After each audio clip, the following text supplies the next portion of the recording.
here. I would like to share with you my passion about 3D printing, and because 3D printing now has a lot of hype accumulated. So I would like to tell a little bit what that hype is about. Is it real, is it not, or is it something different? And, well, let's start with a little bit of history, so just you would have a little bit better understanding of how it came to be. Also, what are the expectations? Because all those expectations are really driving the hype of 3D printing. And what's actually happening now? And what's expected to happen in the future? And how we can be a part of that future, how we can use that future that should come. So most of the people know about 3D printing just for a couple of years. But technology is actually quite old. It's almost 30 years old.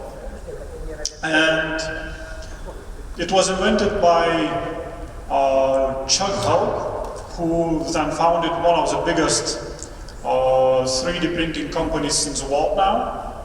And the technology was to make something solid from a liquid by using light. And since then, during just several years, grasping the same idea, many new technologies came to be. The one that's most popular now, for example, where you just have some plastic filament and you print something from that, or where you use laser or other light to make metal parts from metal powders or from ceramics. And all those technologies came to be in late 80s, early 90s, but the hype just happened just several years ago. And the hype was mostly built by MakerBot machine. And it was started in 2009, started to get the attention in about 2011. And well, why did it happen? Did they make some huge advancements in the technology? Not really. What happened?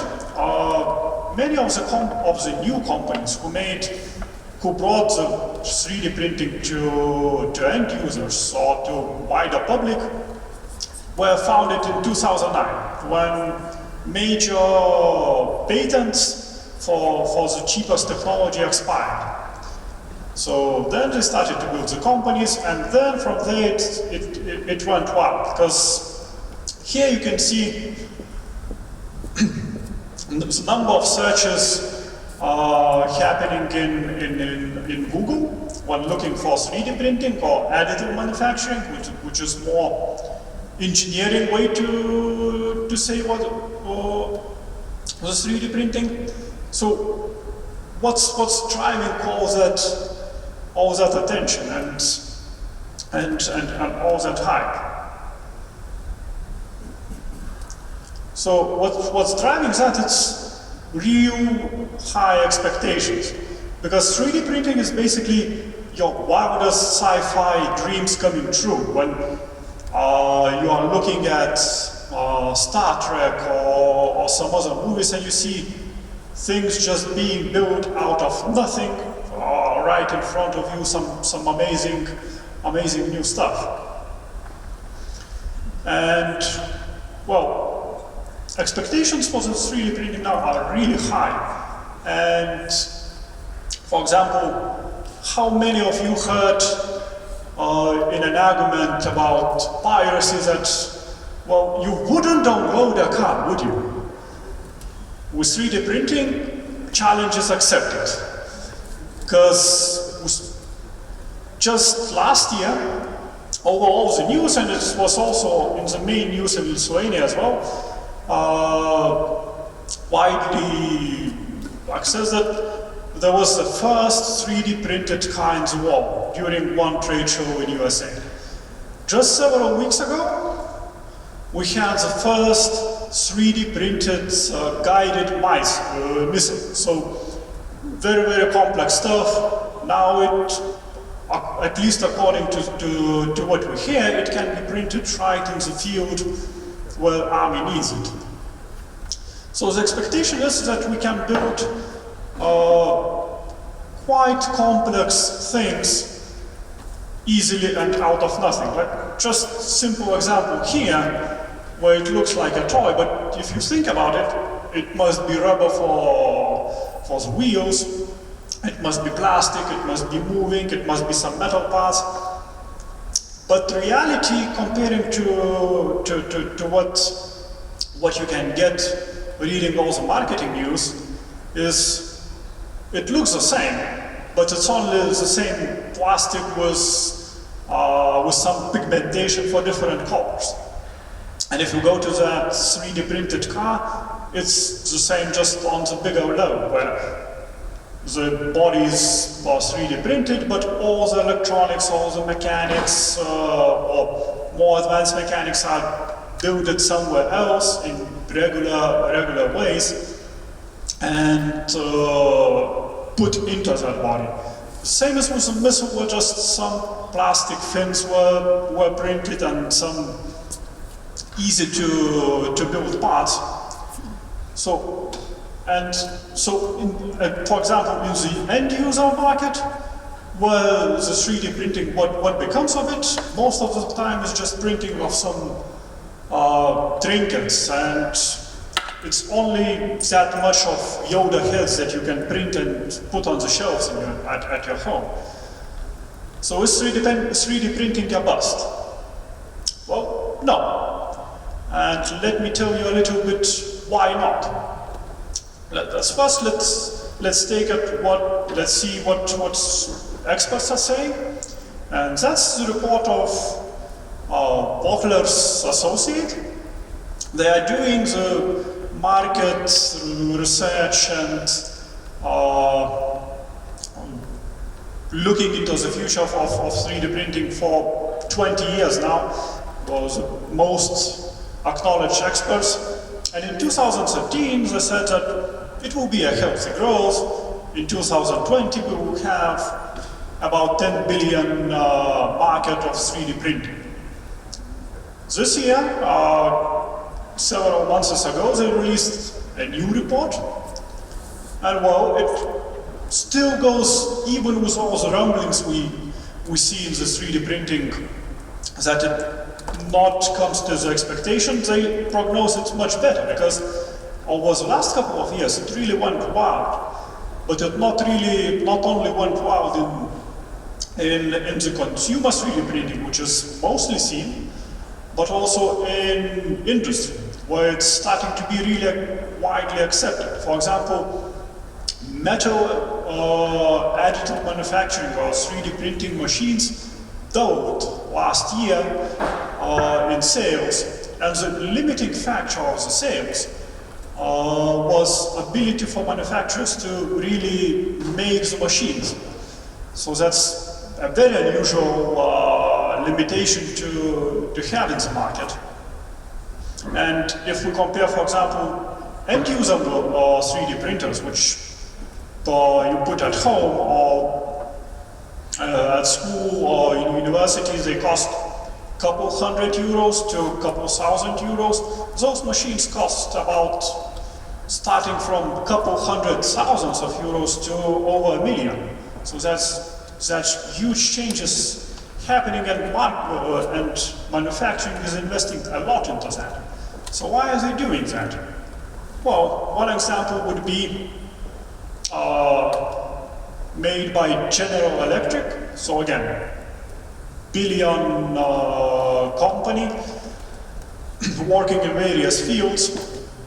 They're making jet engines for the airplanes, and they made a competition for designing of jet engine bracket, which you see it's not that difficult of a part. Who could make a best design for it to be 3D printed, to have the same characteristics mechanically, and to be lightweight, because in the planes that's very important. So the competition was won by one guy in Indonesia, and the previous part weighed 2 kilograms. The 3D printed part weighs just over 300 grams, so about 6 times less. And what it does for a plane, for example, if we 3D printed seat belt buckles on the plane, it would save for Boeing 380 over 3 million liters of fuel over the lifetime of the plane. So the savings would be really significant. Of course, at the moment, cost of printing 800 belt buckles is still quite high. But those changes that are made by using 3D printing is really getting attention of the big manufacturing, because in the industry now you can make the parts that are lighter, the parts that have the same mechanical characteristics, the parts that are good for cooling, because you can make an airflow through that. So all those things are getting very important in the manufacturing. One of the examples what's widely printed now are body implants. For example, this is a hip implant, and by 3D printing it, by making a functional surface that you can see on the screen, body accepts it much better, and success rates of transplantation is much higher. Or if we go out of the metals and industry, one more thing that is starting to grasp the hype is 3D printing tissues. So 3D printing organs in the future, 3D printing meat now, and things like that. So what will change because of the additive manufacturing? I don't think we will have a 3D printer in every home, but in the industry it will matter a lot, because it opens a lot of opportunities for manufacturers to get parts,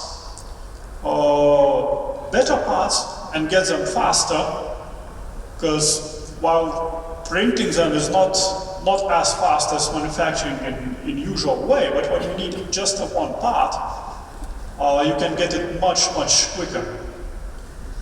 Things are becoming really custom, from things in medicine like hearing aids to running shoes and other things. And also, what will happen in the future is that while we won't probably be printing everything at our home, but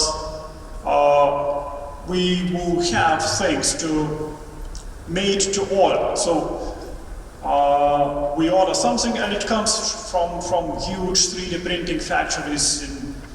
For example, now there is in Europe the biggest one probably in Belgium, made by company iMaterialize.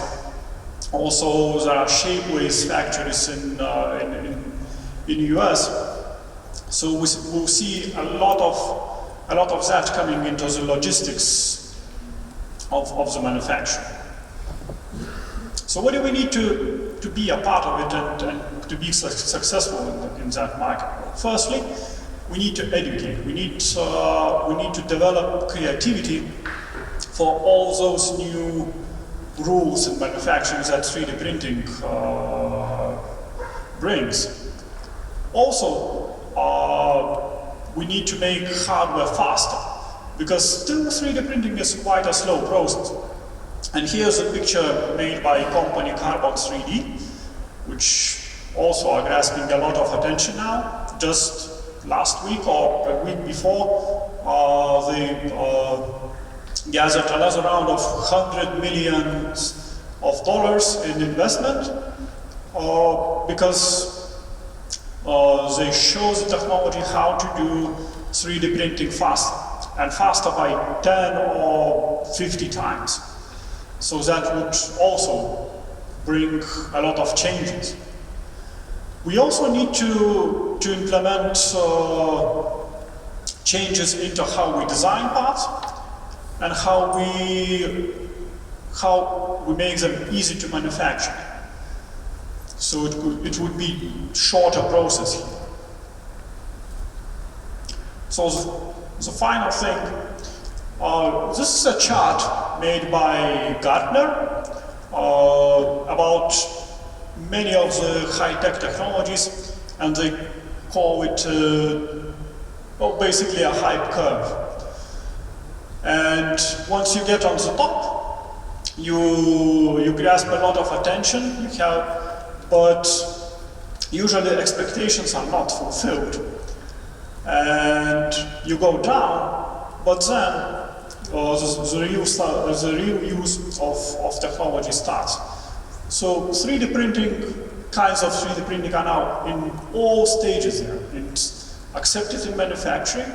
It's consumer 3D printing is going a little bit down and with a little bit of disappointment, and will start to climb.